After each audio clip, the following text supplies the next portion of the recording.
క్రైస్తవ బిడ్డలు రాఖీ కట్టించుకోవచ్చా లేక కట్టొచ్చా అనే విషయాలపై నేను ఈరోజు మీతో మాట్లాడాలనుకుంటున్నాను. రాఖీ పండక్కి రాఖీ కట్టడానికి కట్టించుకోవడానికి బైబిల్ ఆధారాలు ఏవీ లేవు. బైబిల్ బేస్ ఏదీ లేదు. ఇది పూర్తిగా హిందువులకు సంబంధించింది. హిందూ పురాణాల్లో ఈ రాఖీ గురించి ప్రస్తావన తీసుకొచ్చారు. ఎలాగంటే దేవతలకు దేవుడైనటువంటి దేవేంద్రుడు రాక్షసులతోటి యుద్ధం చేసినప్పుడు ఆ రాక్షసుల మీద యుద్ధంలో ఓడిపోతాడు. ఆయన ఏం చేస్తాడంటే ఆ యుద్ధంలో ఓడిపోయిన తర్వాత అమరావతికి వచ్చి అక్కడ ఉంటాడు. ఆయన యుద్ధంలో ఓడిపోయాడని అమరావతిలో ఉన్నాడని తన భార్య అయిన ఇంద్రానికి తెలుస్తుంది.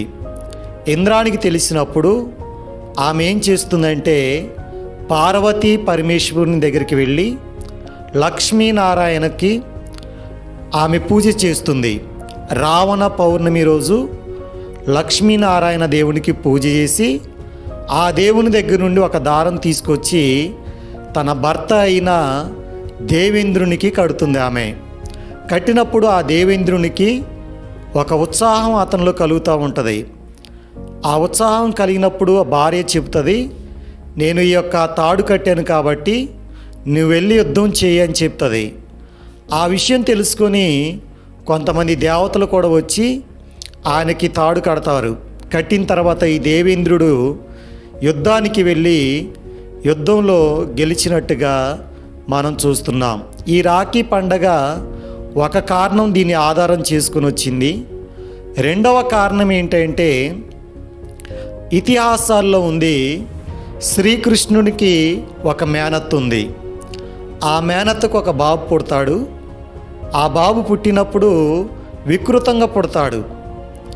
ఆ వికృతంగా పుట్టిన బాబు మరలా నార్మల్ అవ్వాలి అంటే అతని ఆ యొక్క శ్రీకృష్ణుని మేనత్తకు పెద్దలు ఏం సలహా ఇస్తారంటే, ఈ బాబు ఎవరి చేతిలో అయితే నార్మల్ అయిపోతాడో ఆ బాబు ఆ నార్మల్ అయిన చేతిలోనే మళ్ళా చనిపోతాడు అని శ్రీకృష్ణుని మేనత్తకు చెప్తారు. చెప్పినప్పుడు ఆ ఇంటికి శ్రీకృష్ణుని మేనత్త ఇంటికి శ్రీకృష్ణుడు వెళ్తాడు. ఒకరోజు వెళ్ళినప్పుడు ఆ బాలుణ్ణి శ్రీకృష్ణుడికి ఇస్తే ఆ చేతులలో అతడు మంచిగా నార్మల్గా అయిపోతాడు, యథావిధిగా మంచిగా అయిపోతాడు. మంచిగా అయిపోయిన అప్పుడు ఆ యొక్క శ్రీకృష్ణుని మేనత్త భయపడిపోతుంది. ఏంటంటే నా పిల్లవాని చావు శ్రీకృష్ణుని చేతిలో ఉందని. అప్పుడు ఆమె ఏమని బ్రతిమలాడుకుంటుందంటే శ్రీకృష్ణుణ్ణి, అయ్యా నా బాలుడు నీ చేతిలో బాగయ్యాడు, నా బాలుడు నీ చేతిలోనే మరణిస్తాడు, అతను నీ చేతిలో మరణించకుండా ఉండినట్లుగా అతన్ని కాపాడు, అతనికి ఏ హాని చేయకని చెప్పేసి ఆమె బ్రతిమలాడుకుంటుంది. అప్పుడు శ్రీకృష్ణుడు ఏం చేస్తాడంటే ఒక విషయాన్ని చెబుతాడు. ఏంటి ఆ విషయం అంటే, నేను ఒక షరతు పెడతాను. అదేంటంటే అతడు 100 తప్పులు చేసేంత వరకు నేను అతన్ని ఏమనను. 100 తప్పులు దాటిపోయిన తర్వాత ఏ ఒక్కటి ఎక్కువైపోయినా కానీ అతనికి నేను శిక్షిస్తాను, మరణశిక్ష వేస్తానని చెప్పేసి ఈ యొక్క శ్రీకృష్ణుడు చెప్తాడు. చెప్పిన తర్వాత ఈ యొక్క బాలుడు చిన్నవాడు కాస్త పెద్దోడై ఒక రాజ్యాన్ని పరిపాలన చేస్తూ ఉంటాడు. ఇతను ఎలాంటి పరిపాలన చేస్తారంటే చాలా క్రూరంగా, చాలా ప్రౌడ్గా, చాలా దుష్టత్వంతో చేస్తూ ఉంటాడు. చేస్తూ శ్రీకృష్ణుని మీద చీటికి మాటికి యుద్ధానికి వెళ్ళడం, ఆయన అపహాస్యం చేయడం, శ్రీకృష్ణుని ఇబ్బంది పెట్టడం. ఇబ్బంది పెడుతున్నప్పుడు ఆ శ్రీకృష్ణుని అలాగే ఇబ్బంది పెడుతున్నప్పుడు ఆ శ్రీకృష్ణుని అలాగే ఇబ్బంది పెడుతున్న టైంలోనే 100 తప్పులు అయిపోతాయి. అయిపోయిన తర్వాత 100కి మించి తప్పు వచ్చినప్పుడు ఏం చేస్తాడంటే ఈ శ్రీకృష్ణుడు తన దగ్గర తన చేతిలో ఉన్నటువంటి ఆ యొక్క ఎప్పుడు కూడా శ్రీకృష్ణుడికి తన చేతిలో ఏముంటుందంటే ఒక చక్రం ఉంటుంది. ఆ చక్రం ఏమంటారంటే శ్రీకృష్ణుని యొక్క చక్రాన్ని ఏమంటారంటే సుదర్శన చక్రం అంటారు. ఆ సుదర్శన చక్రాన్ని తీసుకొని ఎంత బలముందో అంత ఫోర్సుతో ఆ యొక్క మేనత్త కుమారుని మీదకి విసురుతాడు. విసిరినప్పుడు ఆ యొక్క సుదర్శన చక్రం తగిలి ఆ బాలుడు చచ్చిపోతాడు. చనిపోయేటప్పుడు ఆ బాలునికి విసురుతున్నటువంటి ఆ సుదర్శన చక్రం విసురుతున్నప్పుడే ఈ శ్రీకృష్ణుని యొక్క వేలు అతని చేతికి కూడా తగిలి కాస్త బ్లడ్ కారుతూ ఉంటుంది. బ్లడ్ కారుతున్నటువంటి సమయంలో అక్కడున్నటువంటి ద్రౌపది ఏం చేస్తుందంటే తన చీరను పైటి చెంగును చింపి ఆ యొక్క శ్రీకృష్ణునికి చేతికి కట్టిద్ది. అప్పుడు ఆ బ్లడ్ ఆగిపోతుంది. అప్పుడు శ్రీకృష్ణుడు అంటాడు, నేను నీకు అన్నగా ఉంటాను, నీకు ఏ హాని జరిగినా ఎలాంటి ఇబ్బంది వచ్చినా నాకు చెప్పు, నేను ఒక అన్నలాగా నిన్ను ఆదుకుంటానని చెప్పేసి ఈ శ్రీకృష్ణుడు ఆ ద్రౌపదితో చెబుతాడు. ఆ తర్వాత కొంతకాలం జరుగుతున్నప్పుడు ద్రౌపది మీదకి కొంతమంది అరాచకంగా లేచి ఆమెను అవమానిస్తున్నప్పుడు ఆమె శ్రీకృష్ణుని అన్నా అని పిలుస్తుంది. పిలిచినప్పుడు వచ్చి శ్రీకృష్ణుడు ఆమెకు సహాయం చేసి ఆమెను కాపాడతాడు. కనుక ఈ రాఖీ ఇందులో నుండి పుట్టుకొచ్చాయి. ఒకటి, లక్ష్మీనారాయణకి పూజ చేసి ఆ యొక్క దారాన్ని కట్టడం. రెండవది, ద్రౌపది ఇతని చేతికి తన చీరను చింపి కట్టడం. వీటి మూలాధారం చేసుకొని ఇతిహాసాల్లో నుండి పురాణాల్లో నుండి హిందువులు అన్యజనులు ఏం చేశారంటే రాఖీ పండగని ఈ లోకానికి తీసుకొని వచ్చారు. కనుక హిందువులు ఆ రాఖీ పండగను వాళ్ళు ఆచరిస్తూ ఉన్నారు. అలా ఆచరించడం అనేది వారికి తప్పు కాదు, కానీ క్రైస్తవులు అయినా మనకు తప్పే. ఎలా అంటే బైబిల్లో రాయబడినటువంటి మాట మీకు నేను చెప్తా, జాగ్రత్తగా వినండి. లేవియాకాండము 20వ అధ్యాయం 26వ వచనములో, మీరు నాకు పరిశుద్ధులై ఉండవలెను, యెహోవాను నేను పరిశుద్ధుడను, మీరు నా వారై ఉండినట్లు అన్య జనులలో నుండి మిమ్మును వేరుపరిచితిని. ఎక్కడి నుండి వేరుపరిచాడంటే దేవుడు అన్యజనులలో నుండి మనల్ని వేరుపరిచాడు.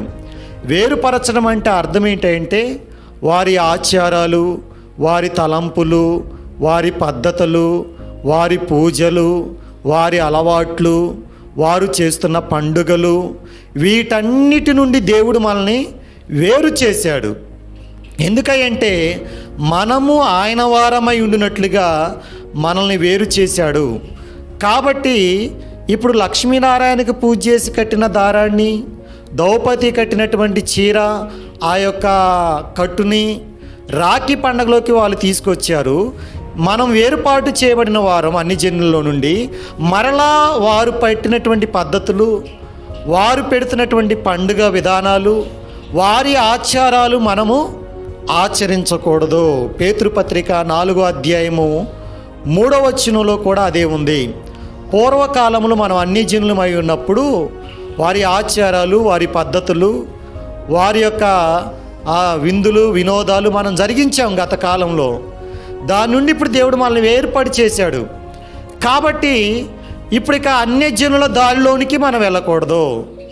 మనం ఒక ప్రత్యేకమైన వారం, వారిలో నుండి మనం వేరు చేయబడిన వారం. అందుకే కొరింథీ పత్రికలో అంటాడు, అన్యజనులతో జోడిగా ఉండకుడి. ఆ అన్యజనులకు దేవుని పిల్లలకు సాంగత్యం లేదు, వారికి మనకి పొత్తు లేదని చెప్పేసి కొరింథీ పత్రికలో రాయబడి ఉంది. అంత మాత్రమే కాదు, అన్యజనులలో చేరిన పాపులుగా మేము మారలేదని చెప్పేసి పత్రికలో కూడా రాయబడి ఉంది. కనుక అది హిందూ పురాణాల ఆధారంగా, ఇతిహాసాల ఆధారంగా వచ్చిన పండుగ రాఖీ పండుగ. అది బైబిల్ని ఆధారం చేసుకొని వచ్చింది కాదు. అది అన్యజనులు చేసేది, దానికి వారికి ఒక ఆధారం ఉంది, వారు చేసుకుంటారు. కానీ క్రైస్తవ బిడ్డలమైన మనం చేయడానికి ఆధారాలు లేవు. అది అన్యజనులు చేసే పండుగ, అన్యజనుల దేవుళ్ళల్లో నుండి పుట్టిన పండుగ అది. కానీ క్రైస్తవ బిడ్డలమైన మనము చేయడానికి అది తగింది కాదు. ఎందుకంటే మనకి వారికి పొత్తు లేదు, వారికి మనకి సాంగత్యం లేదు, వారికి మనకి ఎటువంటి సంబంధం లేదు. ఎందుకంటే మనము వారిలో నుండి వేరుపాటు చేయబడినాం. కనుక అన్యజనుల ఆచారాలు, వారి పద్ధతులు, వారి పండుగలు చేయడానికి క్రైస్తవ బిడ్డలైనటువంటి మనకి హక్కు లేదు, దేవుడు ఇవ్వలేదు. కనుక క్రైస్తవ బిడ్డలమైన మనకి ఎన్నో పండుగలు ఉన్నాయి. ఆ పండుగలను చేసుకోండి, ప్రభువునందు ఆనందించండి. బైబిల్లో రాయబడింది, ప్రభువునందు ఆనందించండి. మరలా చెబుతున్నాను, ప్రభువునందు ఆనందించండి అంటాడు. దేవుడు మనకు ప్రతిరోజు పండుగే కనుక దేవుని స్తుతించడంలో ఒక పండుగలాగా ఆరాధన చేసుకోండి.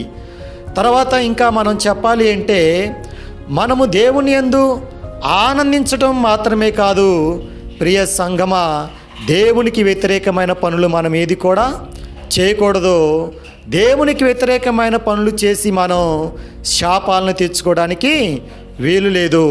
హోషేయ అన్యజనులతో కలిసిపోయి హోషేయ గ్రంథంలో ఎఫ్రాయిము అన్యజనులతో కలిసిపోయి అన్యజనుల అలవాట్లు నేర్చుకొని అన్యజనుల పద్ధతులలోకి వెళ్ళిపోయి వారి ఆచారాలను పాటించటం వలన ఆ యొక్క ఎఫ్రాయిము జీవితం ఏమైపోయిందో తెలుసా? ఎవరు త్రిప్పివేయని అప్పములాగా మారిపోయింది. కనుక మన జీవితాలు అలా కాకుండా ఉండాలంటే మనం ఒక ప్రత్యేకమైన వారం, ఒక ప్రత్యేకంగానే మనం జీవించాలి, ప్రత్యేకమైనటువంటి వారిగా మనం బ్రతకాలి. అప్పుడే మనము నిజమైన భక్తి చేసిన వారం అవుతాం. కాబట్టి రాఖీ పండక్కి క్రైస్తవులకు ఎటువంటి సంబంధం లేదు. అది బైబిల్ ఆధారపూరితమైనది కాదు. మనం ఎవరమై అంటే బైబిల్ని పాటించడానికి, బైబిల్ పద్ధతుల్ని అనుసరించడానికి ఉన్నవారము, బైబిల్ని అనుసరించి నడవడానికి ఇష్టపడిన వారం. అలాగే పూర్వకాలంలో మనం అన్యజనులాగా పండుగలు చేసి వారి పద్ధతులు, వారి ఆచారాలు, వారి తలంపుల ప్రకారం నడిచాం. మనము అలాగూ చేయకూడదనే మనం యేసుప్రభువు వారిలోకి వచ్చాం. వారి పద్ధతులు, వారి ఆచారాలు, వారి యొక్క ఆరాధనలు మనకు నచ్చకనే, లేక అవి మనకిష్టం లేకనే మనము దేవుణ్ణి ఎరిగి మనము దేవుని దగ్గరకు వచ్చాం. జీవం గల దేవుని ఆరాధన చేస్తున్నాం. వాటి నుండి పూర్వకాలంలో చేసి మనం ఇప్పుడు సపరేట్ అయిపోయాం కదా, మరలా వారి పద్ధతిలోనికి వెళ్ళకూడదు.